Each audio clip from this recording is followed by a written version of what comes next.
들으면 항상 은혜가 넘치고 제가 설교하는 입장으로서 제가 힘이 나고 너무너무 기쁘고 항상 즐겁습니다. 항상 감사를 드립니다.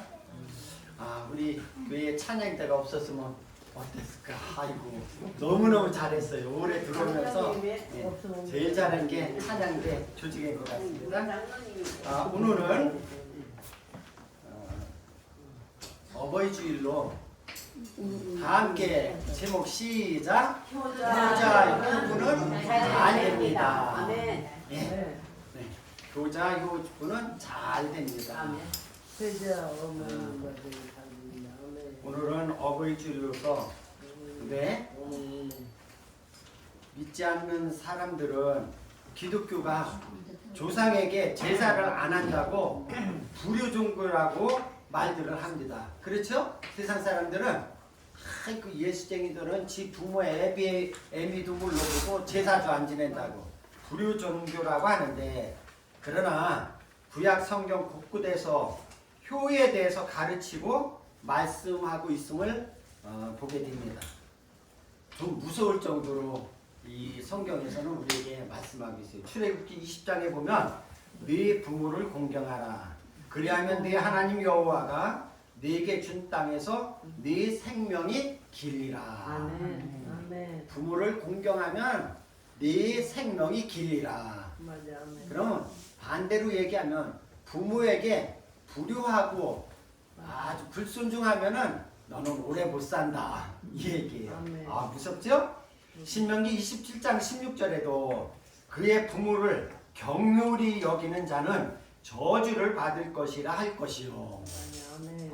또 신명기 21장 18절에 사람에게 완악하고 패역한 아들이 있어 그의 아버지의 말이나 그 어머니의 말을 순종하지 아니하고 부모가 징계하여도 순종하지 아니하거든. 21절 그 성읍의 모든 사람들이 그를 돌로 쳐 죽일지니.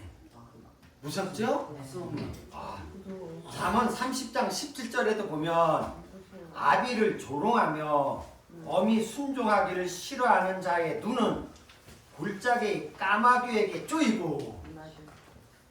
이 말씀을 들으니까 우리 다시 아비를 조롱하며 어미 순종하기를 싫어하는 자의 눈은 골짜기 까마귀에게 쪼이고 독수리 새끼에게 먹히리라. 성경에서 가르치는 부모 공경에 대한 말씀은 한마디로 불효는 죽을 죄라는 거예요. 불효하는 사람은 죽어 마땅하다는 거예요. 그러면 신약 성경에서도 에베소서 6장 1절로부터 3절 자녀들아 주 안에서 너희 부모에게 순종하라. 이것이 옳으니라. 네 아버지와 어머니를 공경하라. 이것은 약속 있는 첫 계명이니 이로써 네가 잘 되고 땅에서 장수하리라. 이렇게 성경은 부모 공경에 대해 중요하게 다루며 가르치고 있습니다. 오늘 어버이 주일에 성경에 나오는 대표적인 효자 효부를 한번 살펴보려고 합니다. 어린 주일은 설교하기가 쉬워요. 어린들은 말씀을 배우지 않아도 우리 어린 자기 자식들은 사랑을 많이 해요. 그래서 성경에 십경에 보면 십계명에 보면은 하나님은 네 자녀를 사랑하라. 그런 말씀이 있어요, 없어요? 없어. 자녀는 계명으로 십계명으로 우리에게 가르쳐 주지 않아도 지 새끼들은 뭐예요? 잘 사랑하고 잘 아끼거든. 그런데 이 부모 공경하는 게 이게 쉬운 일이 아니니까 십계명에 1에서 4번째까지는 하나님을 공경하고 사랑하라는 계명이고 5번째부터 우리에게 주신 계명 중에 첫 번째가 내 부모를 공경하라. 이렇게 십계명여서까지 이렇게 기록하면서 우리에게 부모를 공경하라는 것은 부모 공경이 쉽다는 얘기예요, 어렵다는 얘기예요? 어렵기 때문에 많은 사람들이 자기 자식은 사랑할 줄 알면서 부모를 공경할 줄 모르기 때문에 이렇게 십계명에서 우리에게 말씀하고 있는 것입니다. 오늘 성경에 나오는 첫 번째 효자가 있는데 요셉이에요.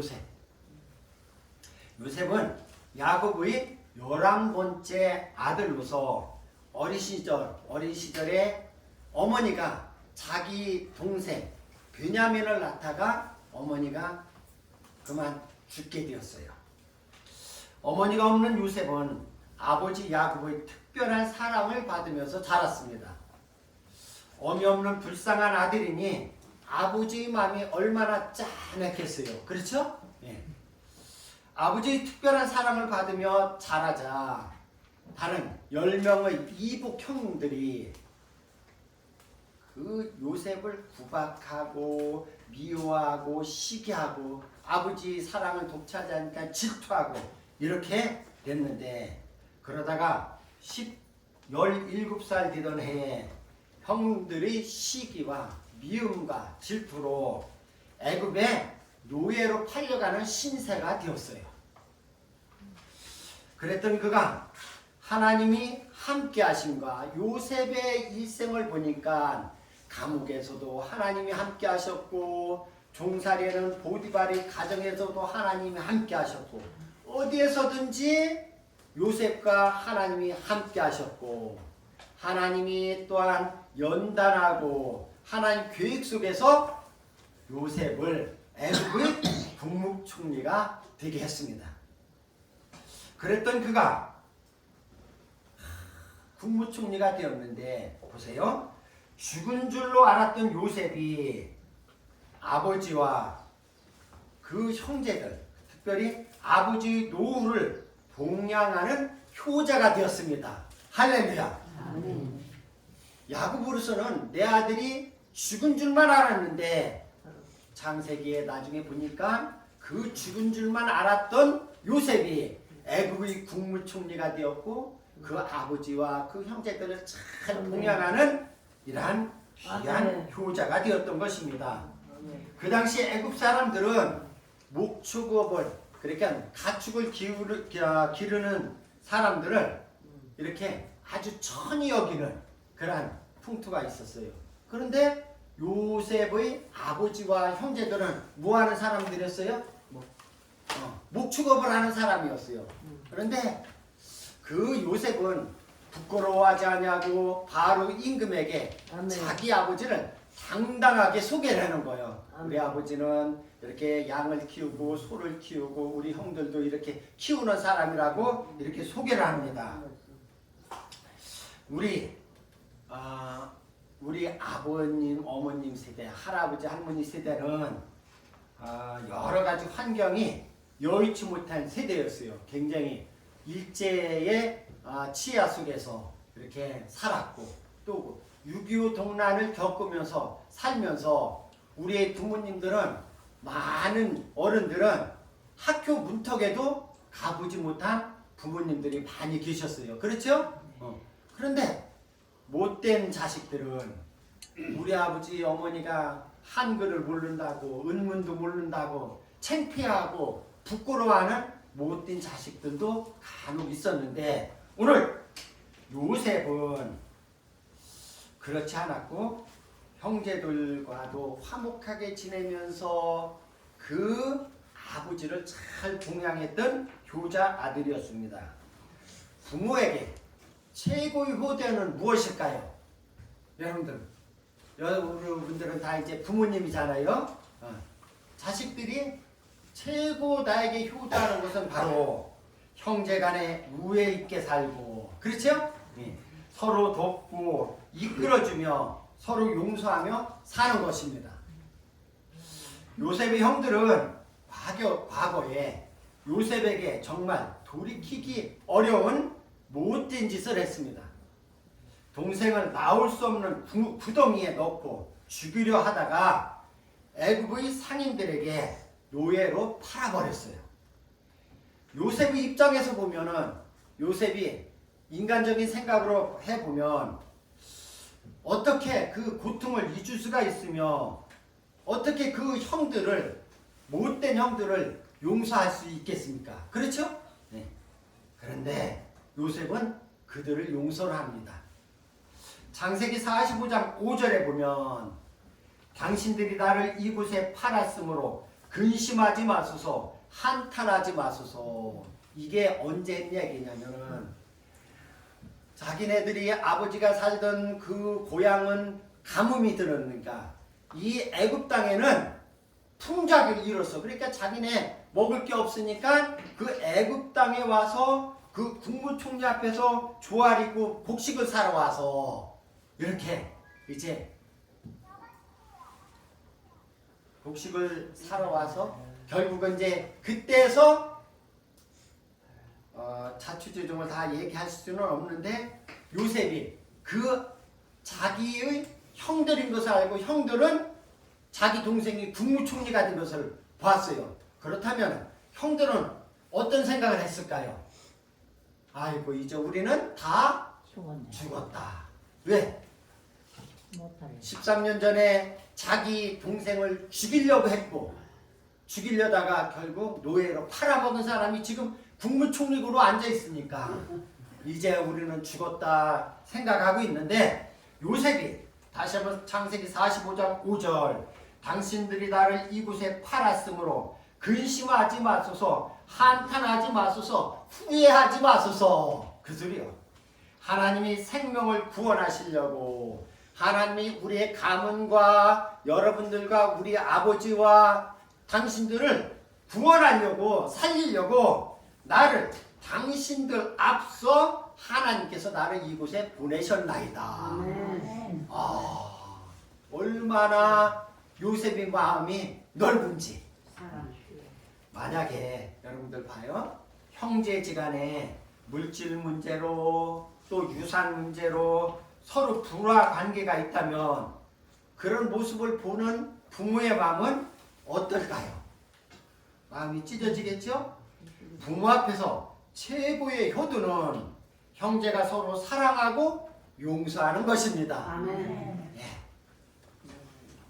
요셉은 형제를 용서했을 뿐 아니라 부모를 봉양하는 아들이었습니다. 아멘.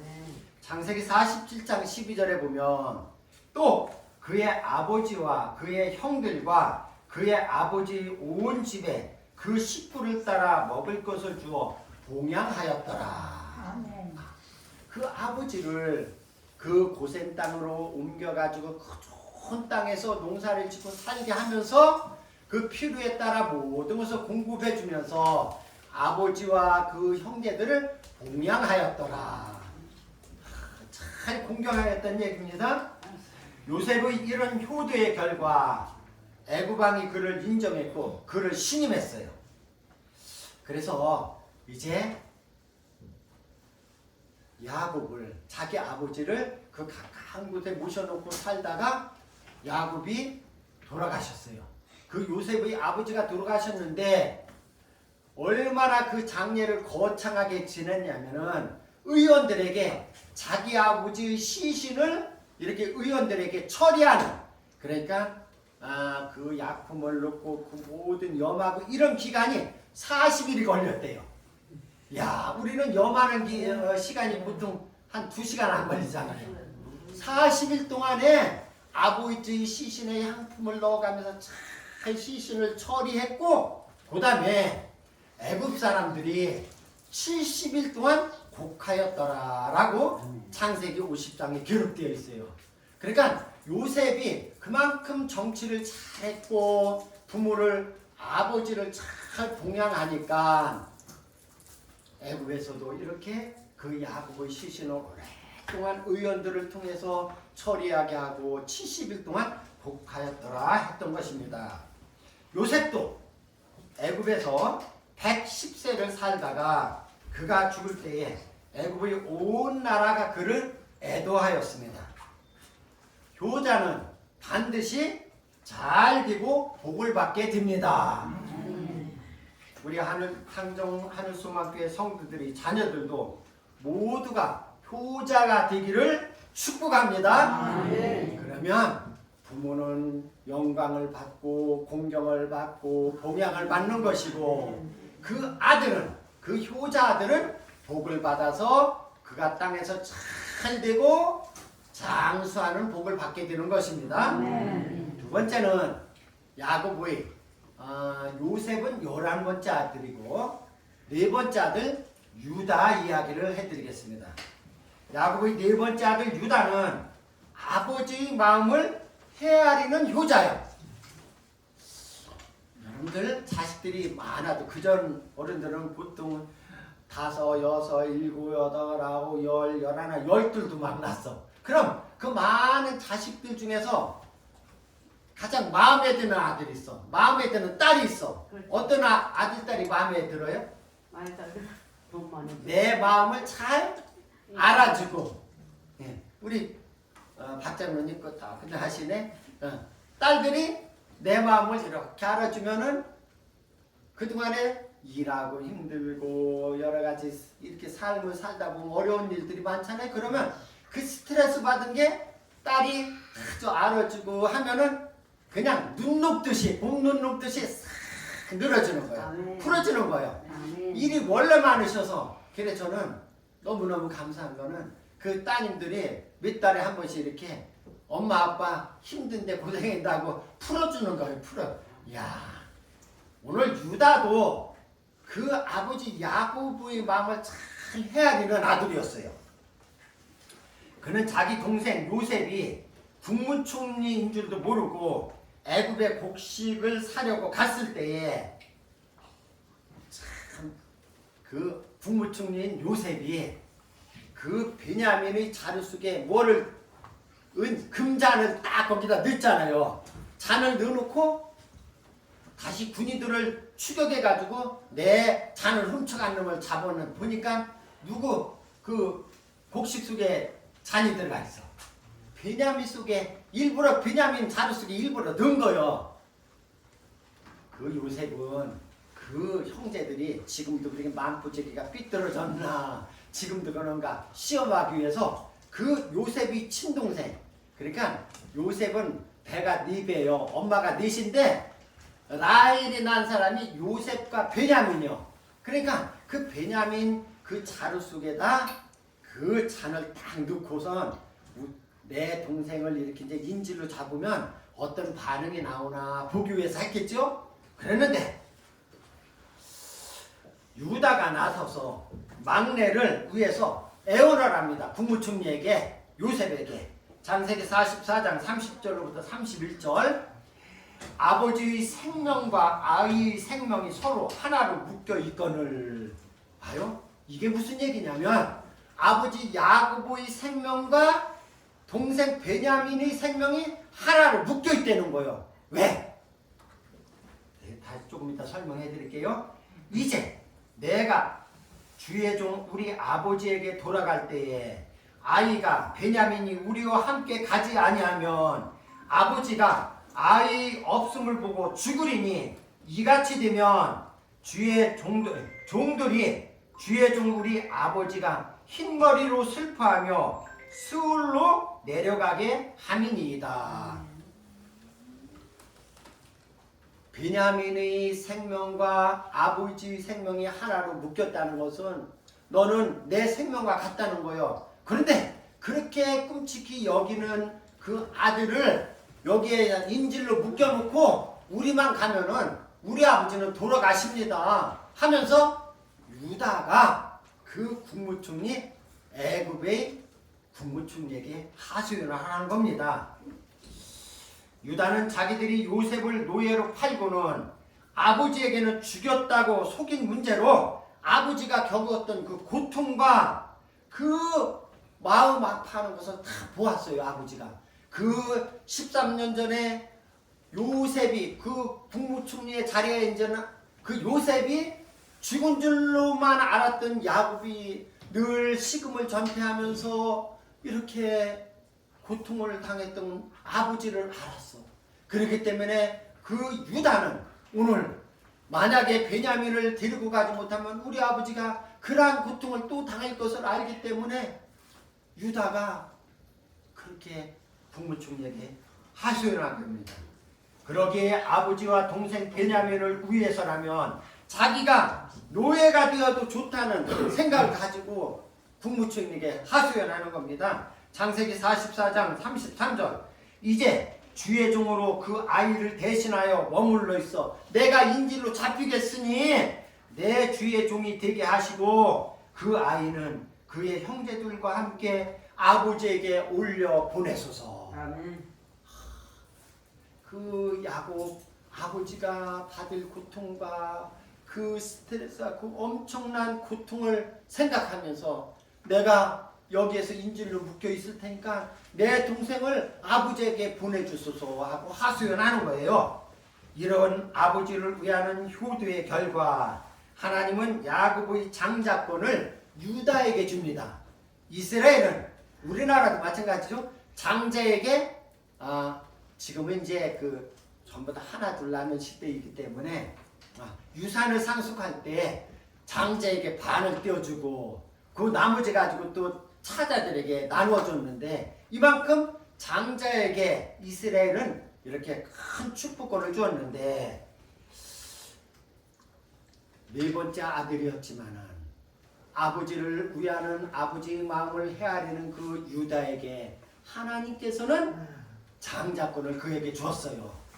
그는 아버지 야곱을 통해서 엄청난 축복을 받게 되는데 창세기 49장 8절부터 또 10절에 보면 유다야 이제 아버지가 돌아가시기 전에 아들들을 다 모아놓고 축복 기도를 해주는 거예요. 유다 철학에 됐는데 유다야 너는 네 형제의 찬송이 될지라 네 손이 네 원수의 목을 잡을 것이요 네 아버지의 아들들이 네 앞에 절하리로다. 네 형들도 네 동생들도 다 유다 앞에 절하리로다. 크게 된다는 거죠. 그러면서 10절에 보면 주라는 것은 왕권이요 홀이라는 왕이 가지고 있는 그 홀이라고 있는데 이것이 왕권을 상징하는 건데 그 주가 유다를 떠나지 아니하며 통치자의 지팡이가 그 발 사이에서 떠나지 아니하기를 실로가 오시기까지 이르니 그에게 모든 백성이 복종하리로다. 아멘. 그러니까 이스라엘 모든 왕이 유다의 허리에서 유다의 몸에서 나온다는 거예요. 그 유다의 몸에서 그 왕권이 떠나가지 않는다는 겁니다. 유다가 왕권을 갖는 장자가 되었고 결국에는 예수님의 조상이 되는 복을 받았습니다. 할렐루야. 아멘. 이만큼 효자는 하나님 부모에게 효를 다하고 부모의 마음을 헤아리는 자식에게는 하나님께서 놀라운 복을 주시는 줄 믿으시기 바랍니다. 그럼 이번에는 이제 효자였으니까 효부 얘기를 해야지. 효부 얘기. 효부하면 생각나는 인물은 바로 이방 여인 누구? 룻이요. 룻. 오늘 읽은 이방 여인 룻인데 그는 룻은 남편이 죽었음에도 아주 애기도 안 낳고 젊었을 때 시집 왔는데 남편이 죽었어. 그러면 어떻게 해야 돼요? 빨리 돌아서서 빠이빠이 시집을 빠이빠이 가야 팔자를 고쳐야 되는 거 아니요. 네. 그런데 이 룻은 남편이 죽었음에도 시어머니를 버리고 자기 족속에게로 돌아가질 않는 거예요. 같은 처지인 그 형님 동서 오르바는 참 기구한 운명들이요. 그 시아주버니도 죽었고 자기 남편도 죽었어. 근데 그 형님 오르바는 시어머니에게 눈물로 인사를 하고 자기 종족에게로 자기 고향에 자기 신들에게로 돌아갔는데 이 룻은 안 가는 거예요. 안 가고 시어머니를 쫓아 베들레헴으로 따라갑니다. 그럼 한번 보십니다. 그 시어머니 나오미는 그럼 고향 땅에 땅덩어리 있을까요? 땅덩어리 하나도 없어. 늙은 시어머니요. 늙은 시어머니 따라가서 뭐 볼 게 있어? 그죠? 뭐? 재산을 받을 게 있어. 가서 고생만 하러 가는데 차라리 빨리 시어머니 자기도 어머니 안녕히 가세요. 저는 제 살 길을 찾아서 가겠습니다 하고 가서 팔자를 고쳐야 팔자를 피는 거 아니요. 근데 그 늙은 시어머니를 따라서 자기 고향도 아니고 이방 나라 땅 그 베들레헴으로 그 시어머니를 따라갔어요. 갈 때 시어머니가 오늘 말씀 아까 읽었죠? 내 딸들아, 내 딸들아, 내 딸들아가 3번 나와. 아니 가끔 이런 말들 있죠. 딸 같은 며느리는 없다고 시어머니들끼리 그렇게 얘기한대요. 아무리 잘해도 뭐 딸 같은 시어머니는 없다고. 아니요. 며느리한테 잘하면 딸같이 되는 거요, 여러분들. 예. 거리를 두지 말고 잘 공을 들이면 이 며느리가 딸같이 되는 거요. 근데 오늘 이 나오미가 참 지혜로운 사람이요. 그 두 며느리에게 며느리인데 내 딸들아, 또 내 딸들아, 또 내 딸들아 3번이나 내 딸들아 너의 고향으로 돌아가거라. 너희는 나는 희망이 없다. 그러니까 내 딸들아 너희 고향으로 돌아가라 했는데 그러자 유명한 룻기 1장 16절부터 17절 룻이 이르되 내게 어머니를 떠나며 어머니를 따르지 말고 돌아가라. 강권하지 마옵소서. 어머니 나를 어머니를 떠나며 어머니를 따르지 말라고 나에게 말씀하지 마소서. 어머니께서 가시는 곳에 나도 가고 어머니께서 머무시는 곳에 나도 머물겠나이다. 어머니 백성이 나의 백성이 되고 어머니의 하나님이 나의 하나님이 되시리니. 어머니께서 머무시는 곳에서 나도 머물겠나이다. 어머니께서 죽으시는 곳에서 나도 죽어 거기 묻힐 것이며 묻힐 것이다. 만일 내가 죽는 일 외에 어머니를 떠나면 하나님께서 나에게 벌 위에 벌을 내시리시기를 원하노라. 이 롯은 어머니 가시는 곳에는 나도 가고 어머니 머무시는 곳에 나도 머물고 어머니 하나님이 나의 하나님이 되고 어머니께서 죽어 묻히시는 곳에 나도 거기 묻히겠습니다. 만일 내가 정식인 헷가닥해서 죽는 일 외에 어머니를 떠나면 내가 믿는 어머님이 믿는 하나님께서 나에게 벌을 내리시기를 더 따따블로 벌을 내리시기를 원하나이다. 이런 효부가 있으면 얼마나 행복할까. 이런 시어머니는 얼마나 행복할까. 시어머니는 우리나라 며느리들은 우리나라 며느리들 우리 며느리들은가 아니겠지요? 우리 며느리들은 우리나라 며느리들은 자기도 나중에 시어머니 될 거야 아닐까? 그런데 시어머니를 그게 이제 서로 그런 관계가 만들겠지. 시어머니를 싫어하고 시어머니는 며느리를 싫어해요. 그래가지고 오죽하면 며느리들이 시금치도 안 먹는데 시집이 싫어가지고 시자 들은 거 아주 싫대요. 그래서 심지어는 믿는 사람들 중에도 시편도 안 읽는데요. 시집이 싫어서. 자, 그런데 오늘 이 며느리는 이 룻은 시어머니가 아무 보잘것없고 늙은 시어머니인데 따라갔는데 얼마나 큰 복을 받았는지. 룻은 시어머니를 따라 고향을 떠나 베들레헴으로 와서 홀 시어머니를 봉양하는데 그러다가 참 그러니까 며느리가 착하면 하늘이 도움는 게 하늘이. 하나님께서 이삭을 자기 밭대기는 하나도 없어서 가서 풀칠을 해야 되니까 목구멍에 풀칠을 해야 되니까 이삭을 주우러 갔는데 하나님께서 그 지방에 유력한 지금으로 말하면 아주 훌륭한 부자 보아스를 만나게 해주는겨. 야, 우리 하나님은 멋있는 하나님이야. 그렇게 아무 보잘것없는 시어머니를 따라갔더니 하나님께서 그 보잘것없는 시어머니보다 훨씬 더 훌륭한 그 지방의 유력한 보아스를 만나게 되는 거예요. 그런데 그 며느리는 또 가가지고 어머니 글쎄 멋있는 훌륭한 그 보아스라는 사람이 저한테 막 사랑을 베풀고 저를 아주 호의를 해주대요. 그러면 보통 저기 같으면 혼자만 알고 있어야 되잖아. 근데 그 며느리는 또 그거를 지금으로 말하면 보아스가 자꾸 저한테 눈을 찌긋찌긋 하대요. 저를 자꾸 사랑한다고 하대요. 그걸 솔직히 다 얘기해 준 거요. 아, 그랬더니 시어머니는 며느리가 좋은 남자를 만나서 행복한 가정을 이루기를 원하면서 은밀한 일을 시키는데 룻기 3장 4절부터 5절에 보면은 이제 그 3절에 보면 이런 말씀이 너는 목욕 재개하고 향수를 탁탁탁 뿌리고 이렇게 옷을 목욕 재개 갈아입고 가서 4절 그가 누울 때에 너는 그가 눕는 곳을 알았다가 그 이제 문에서 그 3절에 보면 향수까지 뿌리고 다 이렇게 문 밖에서 지키고 있다가 보아스가 들어가는 그 방을 들어가거든. 그 얘기 언제? 그가 누울 때에 너는 그가 눕는 곳을 알았다가 들어가서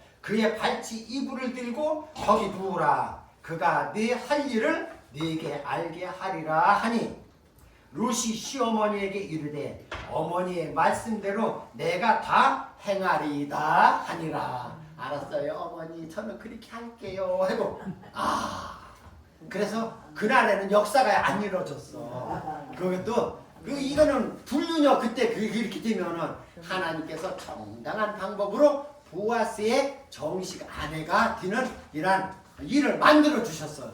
그래서 나중에는 그 보아스의 아내가 되었는데 그 시어머니는 자기 며느리가 너무너무 이쁘고 사랑스러우니까 그렇게 좋은 남자를 만나서 아름다운 행복한 가정을 이루도록 그 며느리에게 다 하는 방법을 알려준 거예요. 효도는 봉양하는 것이고 부모님을 무시하지 않고 그의 말을 잘 듣고 순종하는 것입니다.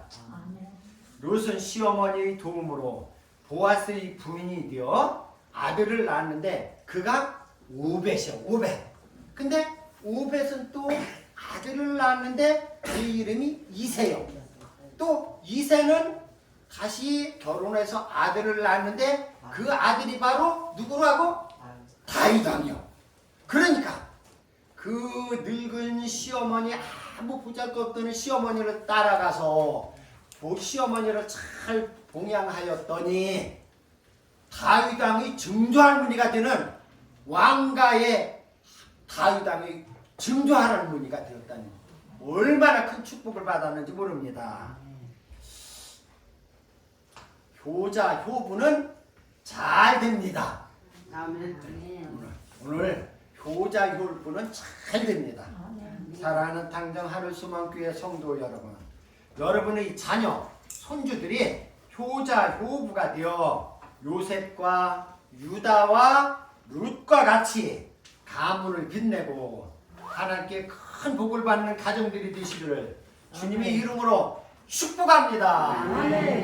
하나님 아버지, 오늘 어버지를 맞이해서 우리 자녀 손주들이 오늘 말씀과 같이 요셉과 같이 유다와 같이 효자가 되게 하시고 아버지를 잘 봉양하고 아버지의 마음을 헤아리는 아들들이 되게 하시고 또한 룻과 같이 아무 힘없는 시어머니를 끝까지 따라가면서 봉양하였더니 다윗의 증조할머니가 되는 큰 복을 받았습니다.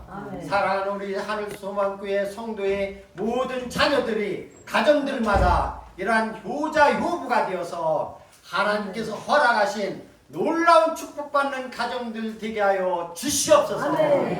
감사를 드리며 살아계신 예수님 이름으로 기도드리옵나이다. 아멘. 제가